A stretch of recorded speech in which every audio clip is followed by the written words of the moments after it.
राखी सावंत आज जो कुछ भी है मिका सिंह की वजह से है। आज जितनी भी कंट्रोवर्सीज के अंदर है, जो उन्होंने इज्जत नहीं कमाई है, जो उनको काम नहीं मिल रहा, इज्जत वाला काम नहीं मिल रहा, कंट्रोवर्सीज की वजह से फेम मिलती है, न्यूज में रहना पड़ता है, कंट्रोवर्सीज ढूंढना पड़ता है। ये सब कुछ मिका सिंह की वजह से हो रहा है उनके साथ, क्योंकि राखी सावंत ने तो 1997 से अपने करियर को स्टार्ट किया था बॉलीवुड में एक मूवी से। इसमें इनका नाम, इनके कैरेक्टर का नाम रूही सावंत था। और फिर 2003 के अंदर रिलीज होने वाली मूवी जिसका नाम था चुरा लिया है दिल, इसमें इन्होंने एक सॉन्ग किया जिसका नाम था मोहब्बत है मिर्ची, जिससे इनको बहुत फेम मिली और ये आइटम नंबर या सॉन्ग्स करना शुरू हो गई थी, छोटे रोल मिलना शुरू हो गए थे। ये दूसरी कैटरीना कैफ बन सकती थी या इस तरीके की एक्ट्रेस बन सकती थी जो सॉन्ग से बाद में एक्टिंग या मूवी में आ सकती थी। लेकिन मिका सिंह ने इनके साथ क्या किया जिस वजह से इनके करियर के ऊपर फुल स्टॉप लगा और आज ये इस तरीके से जानी जाती हैं। अब कौन गलत है, क्या हुआ था, उस सब पर बात करेंगे। लेकिन इस पूरे हफ्ते क्या चलता रहा, रशा ठंडानी पहुंची सलमान खान के शो पर, बिग बॉस पर, और फिर उसके बाद इनकी मदर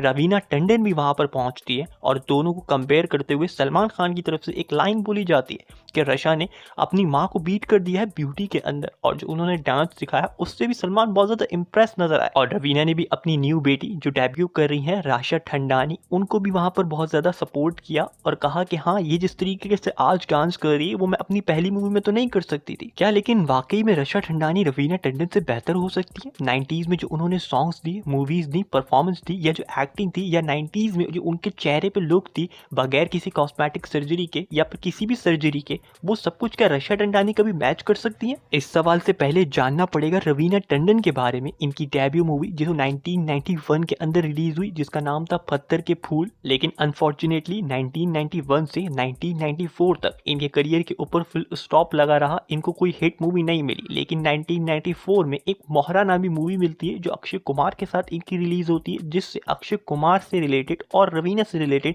एक कंट्रोवर्सी भी लिंक होती है। हाँ, सही समझे, वही रिलेशनशिप की न्यूज, वही न्यूज जिसमें अक्षय कुमार और रवीना टंडन एक साथ डेट करें, एक साथ हैं, इस तरीके की न्यूज फैली। बट अब 2000 हो या 90s हो, जब मूवी चलेगी तो ये सब कुछ तो होगा। लेकिन रवीना और राशा में एक चीज जो नेपोटिज्म है वो कॉमन ही कॉमन है। अब किस तरीके से, तो रवीना टंडन भी एक नेपो स्टार किड थी। इनके फादर डायरेक्टर थे जिन्होंने कुछ मूवीज को हिट बनाया। हाँ, 1970 से 1980 तक के खेल खेल में, अनहोनी, नजराना, मजबूर और खुद्दार, इस तरीके की बॉक्स ऑफिस सक्सेसफुल मूवीज इन्होंने दी थी रवि टंडन ने, जो रवीना टंडन के फादर हैं। और अगर आज रवीना अपने आप को राशा से कम बता रही हैं या फिर राशा को बेहतर बता रही हैं तो उसमें कोई बड़ी बात नहीं है। वो अलग बात है कि इनके आज भी 90s के जो सॉन्ग्स हैं वो इंस्टाग्राम पे रील्स के ऊपर चल रहे हैं और आजकल के बच्चे उस पर रील्स बना रहे हैं, और दूसरी तरफ ये सॉन्ग्स स्क्रीन के ऊपर कुछ चल रहे हैं जो इनके हिट हैं। इनकी मूवीज की बात करें, 47 मूवीज बॉलीवुड में अपने करियर में दे चुकी हैं, जो इंटरनेट पर आज इन्फॉर्मेशन पड़ी है, और 2 मूवीज तेलुगु में, 2 तमिल इंडस्ट्री के अंदर भी कर चुकी हैं, मतलब 4 मूवीज वो हैं। और रवीना के करियर में कुछ ज्यादा कमाने वाली मूवीज जो यहाँ पर नजर आ रही हैं, बड़े मियाँ छोटे मियाँ 19 करोड़, फिर उसके बाद जिद्दी 18 करोड़, फिर उसके बाद खिलाड़ी के खिलाड़ी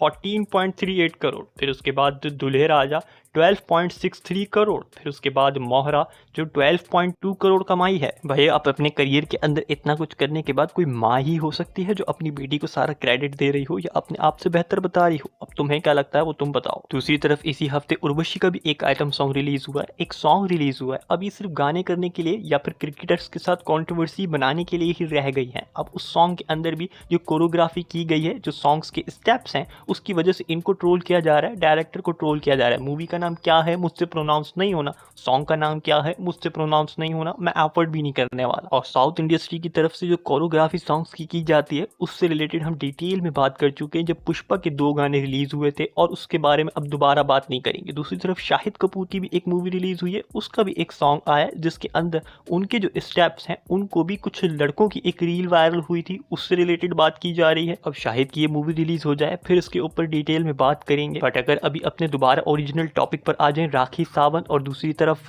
तरफ मिका सिंह, इन दोनों के बीच में क्या हुआ। अब मिका और राखी के बीच में जो भी हुआ ये 2006 में हुआ था। मैंने आपको बताया 2003 में एक हिट परफॉर्मेंस मिल गई थी, एक सॉन्ग मिल गया था जिस वजह से इनको काम भी मिलना था, डायरेक्टर्स की नजर में आ गई थी। लेकिन 2006 तक के थोड़े मोड़े काम भी इन्होंने किए हैं, लेकिन उसके बाद 6 के बाद इनको मूवीज नहीं मिल रही। 2010 के अंदर ये बिग बॉस में पहुंचती हैं, फिर उसके बाद निकलने के बाद 2011 में फिर एक कंट्रोवर्सी में, और जब बिग बॉस में थी तब भी एक बंदे के साथ इनका नाम जोड़ा गया। और बिग बॉस के बाद 2011 के अंदर एक बंदा जिसका नाम अभिषेक वास्ती करके कुछ था, उसको डेट कर रही थी, उसके साथ थी, लेकिन उसके बाद वो चीट करता है ऐसा क्लेम करती हैं। और वो जब घर मनाने आता है तो फिर उसको स्लैप मारती है, थप्पड़ मारती है, उसको लेकर कंट्रोवर्सी बनती है। और ये टाइम इनके करियर का वो था जिसके बाद इनको समझ आ गया था कि कंट्रोवर्सीज के अंदर बहुत कुछ रखा है। के बाद एक कंट्रोवर्सी इनकी कॉस्मेटिक सर्जरी की अगर बात करें, उससे रिलेटेड जो कंट्रोवर्सी थी, जो गॉड नहीं देता वो डॉक्टर देता है, इस तरीके का क्लेम करती हैं, स्टेटमेंट देती हैं। यही नहीं, रिलीजन चेंज करना हो या उस रिलीजन के प्रोटोकॉल्स को फॉलो करना हो, अब मीडिया के सामने नहीं आऊंगी, ऐसे कपड़े नहीं पहनूंगी, इस तरीके की बातें भी इन्होंने की हैं। इस तरीके की कंट्रोवर्सीज भी नाम बनाने के लिए या न्यूज में रहने के लिए की हैं। दूसरी तरफ मिका सिंह 1998 में डेब्यू करने वाले, अपने एल्बम सॉन्ग से डेब्यू करने वाले सावन में लग गई आग, उससे डेब्यू करने वाले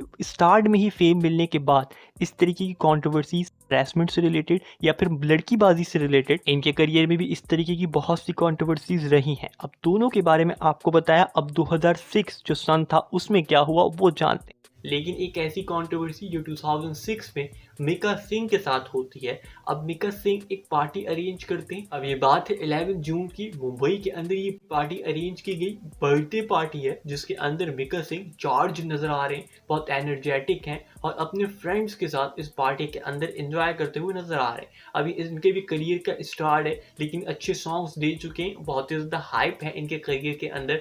लेकिन 2006 में एक बर्थडे पार्टी के अंदर राखी सावंत के साथ इनकी एक ऐसी कंट्रोवर्सी हुई जो बहुत लंबे टाइम तक कोर्ट के अंदर भी ये केस लड़ते रहे। अभी बर्थडे पार्टी में ऐसा हुआ क्या और किस तरीके से इसको सेटल किया गया, कोर्ट के अंदर क्या हुआ, इसी कंट्रोवर्सी के ऊपर मिका सिंह क्या करते हैं, एक सॉन्ग निकालते हैं।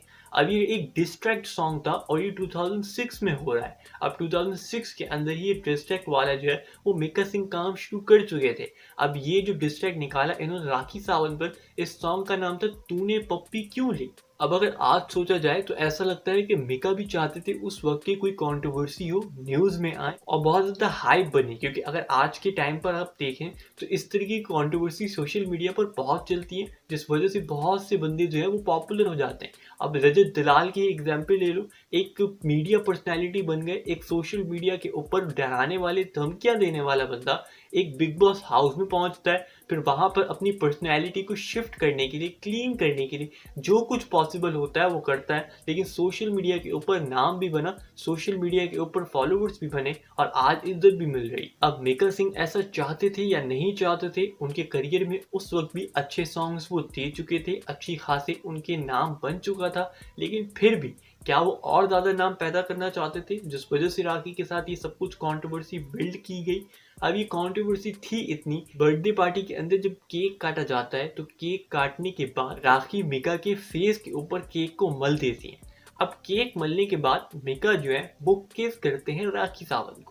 अब ये बहुत ही ज्यादा फोर्सफुली शो होता है, फोर्सफुली किया गया है, इस तरीके का क्लेम किया जाता है, राखी की तरफ से इस तरीके की कुछ बातें की जाती हैं, जिसके बाद अब इनके करियर के अंदर वैसे ही कंट्रोवर्सीज, इनको वैसे ही कुछ नहीं मिलता, मूवीज वगैरह, कोई प्रोजेक्ट्स वगैरह, इनको कोई डायरेक्टर वगैरह अपने सेट के ऊपर नहीं रखता कि कहीं डायरेक्टर के साथ ही कोई कंट्रोवर्सी लिंक हो जाए या कोई लीड एक्टर के साथ या जिसके साथ काम कर रही है उसी के साथ कोई कंट्रोवर्सी लिंक हो जाए। लेकिन इस सब के बाद भी 2006 में जब राखी के साथ इस तरीके की चीजें जुड़ी, इस तरीके की बातें की गई, तो उसके बाद इनको और ज्यादा काम मिलना, और ज्यादा इनके करियर के अंदर प्रॉब्लम्स स्टार्ट हो गई। और अब एक फेमस सिंगर की तरफ से हैरेसमेंट की गई है अपनी ही बर्थडे पार्टी के अंदर, अपने ही दोस्तों के सामने। तो फिर ये कोर्ट के अंदर तो केस जाना था। अब जब कोर्ट में जाना था तो मीडिया में न्यूज फैली, न्यूज मीडिया में फैलने की देर थी, आर्टिकल्स बने, न्यूज हेडलाइंस बनी और फिर उसके बाद मिका से पूछा गया, राखी से पूछा गया, फिर राखी से मिका, मिका से राखी, इस तरीके की करियर के अंदर बड़ी कंट्रोवर्सी बिल्ड हो गई। जिसके बाद ये जब केस कोर्ट के अंदर गया तो इसके हैप्पी एंडिंग की तरह से इस केस को खत्म किया गया।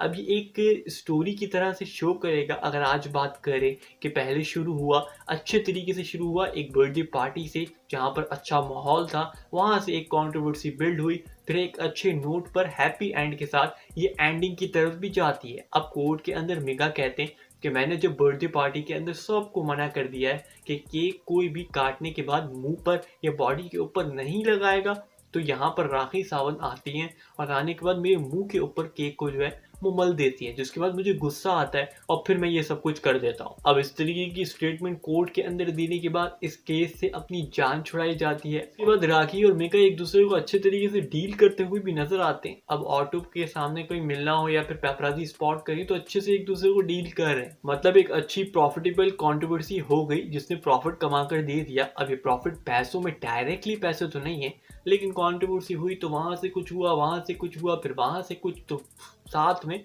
दोनों ने कंट्रोवर्सी से फायदा उठाया, दोनों को फायदा हुआ। हाँ, अब तुम ये भी कह सकते हो इन दोनों पर बात करके मैं भी थोड़ा फायदा उठा रहा हूँ, लेकिन अगर इस फायदे को पूरा करना चाहते हो तो वीडियो को लाइक करो, चैनल को सब्सक्राइब करो। मिलते हैं नेक्स्ट वीडियो में।